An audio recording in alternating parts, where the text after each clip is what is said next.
palabra a la senadora Almirón. Gracias, mi querida presidenta. Estamos tratando este aporte solidario y extraordinario para ayudar a morigerar los efectos de la pandemia. Pero también debemos recordar cómo llegamos hasta acá. Nosotros asumimos en diciembre del año pasado con 9 emergencias. Recién lo mencionaba la senadora Sagnum. Asumimos con 9 emergencias, asumimos con una ley de emergencia. Hay que volver a repetirlo para que lo entiendan. Aparte de las 9 emergencias, llegó la pandemia. Y la verdad es que nosotros tenemos una concepción del Estado, de un Estado presente, de un Estado con sostenimiento, que con la pandemia encima ayudó a sostener a las familias más vulnerables, a los más necesitados, a sostener el empleo, a sostener el sistema sanitario de cada una de nuestras provincias. Así se aplicaron un montón de políticas, recién lo mencionaba el senador Recalde, se aplicó el ATP, se aplicó el IFE, un ingreso urgente que se dio con la pandemia, un aumento en las jubilaciones, en las asignaciones, en las pensiones. También se otorgaron fondos extraordinarios a cada una de nuestras provincias. Así llegamos con esta pandemia, con un Estado presente que no dejó sector de cubrir. Naturalmente que el Estado hoy necesita financiamiento y necesita recaudar. Y recaudar para sostener justamente cada una de estas políticas que se fueron implementando en una situación excepcional como es la pandemia. La verdad es que una forma de obtener financiamiento hubiera sido endeudarnos, obtener una deuda pública, pero tampoco lo podemos hacer. Cuando asumimos el gobierno teníamos más del 70% del PBI endeudado, entonces ya nos dejaron un país endeudado, nadie nos quiere prestar, no nos quieren otorgar créditos porque nos dejaron un país endeudado. Por ello decidimos aplicar este aporte. Y la verdad es que eso que con mucho eufemismo belicoso, hoy he escuchado varias veces mencionar que se trata de un impuesto. No es un impuesto, es un aporte, como bien lo menciona el título de esta ley, es un aporte extraordinario para ayudar a morigerar los efectos de la pandemia.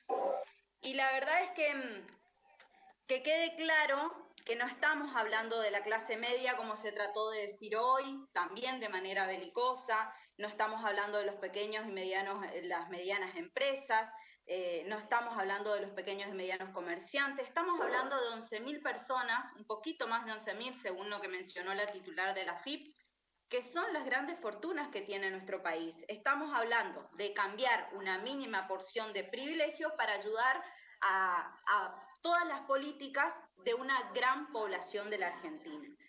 También es una gran falacia esto de que va a desalentar las inversiones. La verdad es que durante el gobierno de Mauricio Macri, durante los últimos 4 años, con la gran flexibilización que hubo en materia financiera, con la desregulación que hubo, tampoco tuvimos grandes inversiones, no llegó la lluvia de inversiones que prometían. Entonces, una gran falacia que este aporte va a desalentar las inversiones.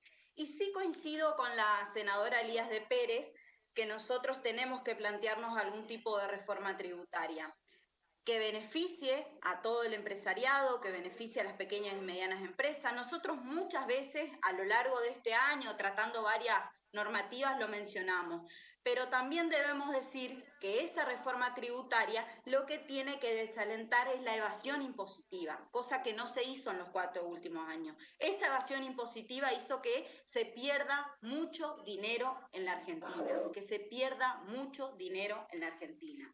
Yo creo que este aporte que estamos haciendo nosotros se ha repetido varias veces que no soluciona todos los problemas. Y sí, claro que no soluciona todos los problemas. Yo creo que este aporte y el gran volumen que se va a recaudar no es la panacea. Nosotros entendemos que no va a solucionar todos los problemas, pero sí quiero mencionar y volver a reflexionar sobre el artículo 7 y el artículo 8 que tiene esta normativa en donde se establece un sistema sumamente federal, donde establece asignaciones específicas, porque muchos se preguntan a dónde va a ir esta recaudación. Y esto lo establece la misma ley en su artículo 7 y en su artículo 8.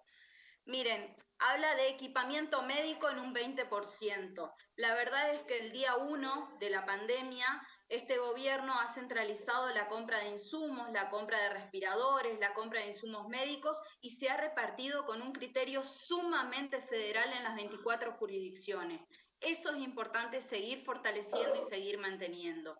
También se habla de un subsidio a las pymes para seguir sosteniendo el empleo. Y esto también lo vimos que ya realizó el gobierno. Los ATP fueron parte de ese sostener el empleo. Se habla de un importe al progresar, de un incremento en el progresar. Es necesario seguir que nuestros pibes y nuestras pibas puedan seguir estudiando y en muchos casos es el único ingreso que tienen. La provincia de Corrientes está en una zona donde hay muchos universitarios, muchos, porque centraliza las 4 provincias del norte, en donde tenemos universidades, y la verdad es que muchas veces el progresar es el único ingreso que tienen los chicos para poder estudiar. El saneamiento urbano para los sectores de los sectores, para fortalecer al sector de saneamiento urbano, también es de cada una de nuestras provincias. Las provincias del norte son las que más necesitan este aporte. Y para la producción de energía, nosotros en la provincia de Corrientes hoy todavía no tenemos el gas natural. Por eso creo que es importante seguir sosteniendo. Mire, Presidenta, en lo que va de la pandemia, el 70% de la población correntina, tanto de los correntinos y las correntinas, tienen algún ingreso con ayuda del gobierno nacional. No hubiéramos podido tener este ingreso si no hubiera sido con el aporte nacional. Hoy el Estado necesita recaudar, necesita financiamiento y creo que esta es una mínima ayuda que le podemos dar, reduciendo privilegios para ayudar a la gran mayoría de los argentinos. Y también escuché algunas frases, la verdad es que me preocupa un poco que algunos senadores se preocupen tanto por la cantidad de impuestos, y lo mencionaron varias veces. 15 impuestos se crearon. Y escuché también decir que tenemos que generar un mayor esfuerzo. La verdad es que en su gobierno, en el gobierno anterior, el de Mauricio Macri, el esfuerzo lo aplicaron los sectores más bajos, los sectores más vulnerables. Y yo siempre lo digo, son perversos. Empobrecieron a los sectores más pobres, empobrecieron a las asignaciones universales, empobrecieron a nuestros jubilados, empobrecieron a nuestros pensionados, perdieron poder adquisitivo los sectores de la clase media. Hoy nos vienen a hablar a nosotros de que tenemos que hacer un esfuerzo. Para nosotros el esfuerzo lo tienen que hacer los que más tienen. Así lo declaró el presidente de la Nación al decir que vamos a poner a Argentina de pie, empezando por los que menos tienen, y eso es lo que estamos haciendo con esta norma. Muchas gracias, Presidenta.